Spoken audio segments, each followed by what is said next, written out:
NBA games on Christmas. They are some of the most exciting regular season games, as many important matchups regularly take place on the 25th. As one of the presents you receive, it's one of the games that you're looking forward to the most. Say the upcoming Rockets vs. Lakers game, Durant and Sengun vs. Luka and LeBron. While the league is preparing for yet another awesome Christmas celebration, let's take a look back in time and see some of the greatest performances put up by players over the years. Either they're impressive offensively, defensively, or both, they make the holidays even better. Anyways, buckle up and enjoy the lore.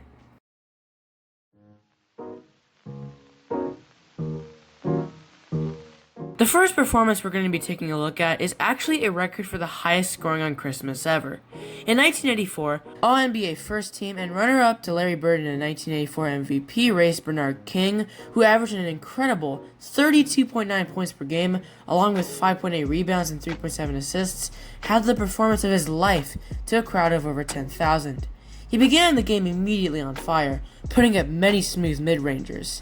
He began leading the Knicks to an early lead, with the Nets unable to contain him. In the first quarter, the Knicks had a 7-point lead that they would hold into the halftime. He kept making the shots, including ones that were more difficult and contested. Over double teams, during contact, the Nets tried their best to make him miss, but King's famous scoring prowess shut the outside forces down. Even though Bernard King ended up with 60 points on 63% shooting from the field, 7 rebounds and 4 assists, albeit no steals or blocks, the Knicks unfortunately choked their lead. After leading 64-54 at halftime, the Nets were able to pull off a comeback, shrugging off the scoring from King. The final score of the game was 120-114. King's 60 points was a career high, one of the defining performances of his short prime before a horrible injury derailed him later that season in March. King was one of the most efficient and effective scorers of the mid-80s, and quite an underrated player.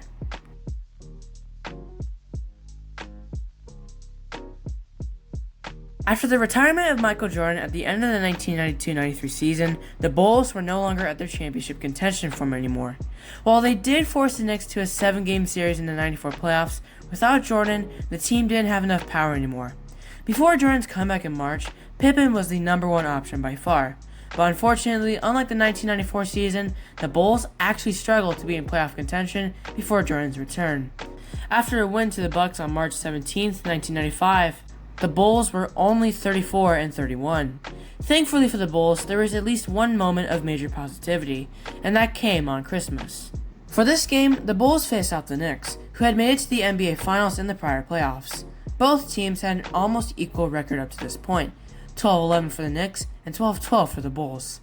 For the Knicks, they took an early lead, going up 31-22 in the first quarter, but Sky's performance started to kick in later in the game. With Tony Kukoc and Pippen leading the way, Kukoc scored 25 points, a key piece in making the Bulls successfully execute a comeback, narrowly winning the game by 3, 107-104. The game was very close all the way, and the Knicks were even able to force overtime with a 3 by Charles Smith in a pretty damn complex play where Steve Kerr made a horrendous turnover, causing Smith to be able to catch and shoot for a 3. Thankfully for the Bulls, they once again built up a small lead in overtime. Scottie Pippen scored 36 points on 11 for 28 from the field, 3 for 10 from 3, and 11 for 17 from the free throw line. He also added an amazing 16 rebounds, all were defensive with no offensive ones, 3 assists, showed his defensive ability with 5 steals and 2 blocks, and finished with a game score of 26.1. This was his highest amount of boards in the 1995-96 season, only tied by a game from 15 days earlier in a loss to Milwaukee. Pippen's 1994 performance was a very solid, all-around one.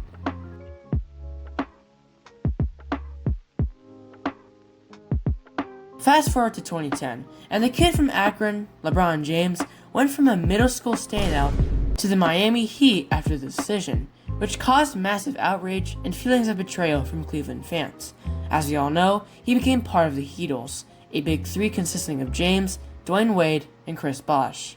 For Christmas, LeBron was set to face off with the Lakers' Kobe and Gasol. The Heat were dominant in this game. They outscored the Lakers in every quarter, Kobe struggled with shooting efficiency, and the Big 3 overwhelmed the aging gold and purple team. LeBron filled up the stat sheet, getting his 3rd triple-double of the season. In 38 minutes of action, LeBron dropped 27 points on 57% efficiency from the field, 83% efficiency from 3, and made all of his free throw attempts, finishing with a game score of 33.3. He also had 4 steals, including 2 in the fourth quarter. The final score of the game was 96-80. In addition, Chris Bosh added 24, 13, and 2, while Dwayne Wade struggled with a bit with efficiency, but still got 18, 5, and 6. This was the Heat's 23rd win of the season.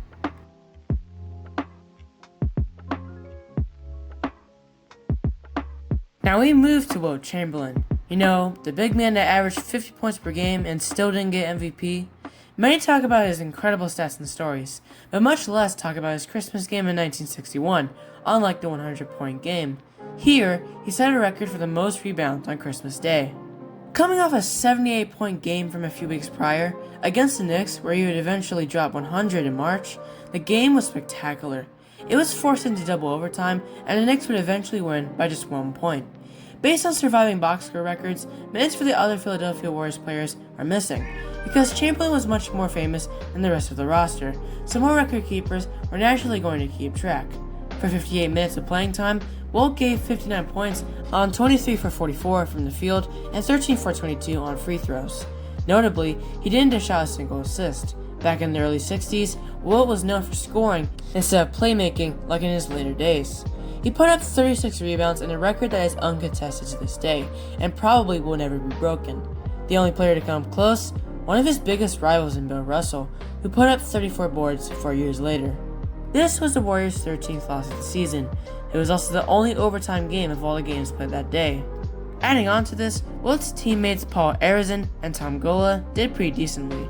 Arizin dropped 21, 2, and 1, while Gola had a double-double of 18 points and 14 rebounds.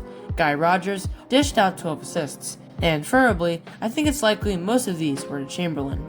On the other side of history, Richie Guerin had a 40 bomb and 10 rebounds, Willie Nellis had 33 points and 13 rebounds, and Johnny Green had 13 points and 24 rebounds. Green had the most rebounds out of any player that wasn't Wilt.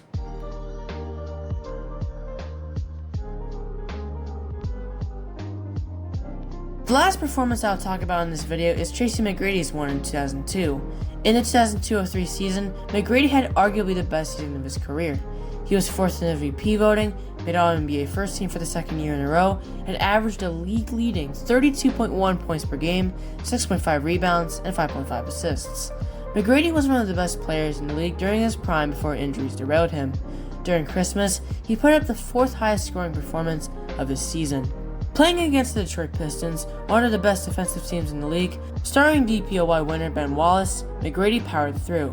In a 104-99 win, and with the Magic outscoring the Pistons in all but the fourth quarter, in 43 minutes, McGrady was able to put up 46 points on 14 for 26 from the field and 18 for 21 from free throws. Unfortunately, he missed all 3 of his 3-point attempts. McGrady was hitting crispy fadeaway jumpers, had a noble dunk from a fast break, and the Pistons could only do little to stop him. He helped maintain Orlando's lead, and McGrady's teammates also didn't disappoint. Grant Hill, who had been derailed by injuries at this point, dropped a double-double, 10 points and 15 rebounds. Mike Miller also had an average one, putting up 15 points, 5 rebounds, and 4 assists. McGrady did pretty decent on the defensive side and got 3 steals, with 1 leading to the fast break dunk. Darrell Armstrong also supplemented McGrady with 2 steals of his own.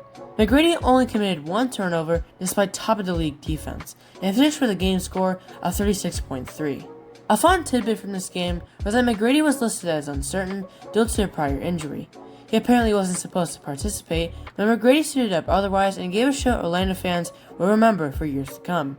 The Magic star was overcome with Christmas spirit. This was the Magic's 16th win of the season, having improved their record at the time to just a little bit more above 500. The Magic would later face off the Pistons in the first round, and the Magic surprisingly took a 3-1 lead, considering that the Pistons were the first seed and that the Magic were the 8th. It looked like an upset was going to occur, but the Pistons changed their game plan significantly, which worked to their favor. Detroit was then able to make a comeback, and they went on to the Eastern Conference Finals before being swept by the New Jersey Nets. With the biggest holiday of the NBA season coming up, I wanted to make a video about these amazing performances because it's time appropriate. Even during the holidays where players are usually more chill, less serious, and more focused on gifts and celebrations, the league still doesn't fail to disappoint. Every now and then, we get a show that stands out from the rest. When that does happen, it's the icing on the cake to some of the happiest times of the year. Now let's see if Luka once again has a 40 or a 50 bomb. Or maybe something more unexpected. We'll just have to wait and see. Merry Christmas, everybody. Hopefully you bros have a wonderful time, and this is it for the video. I'm some random Xander, and thanks for watching.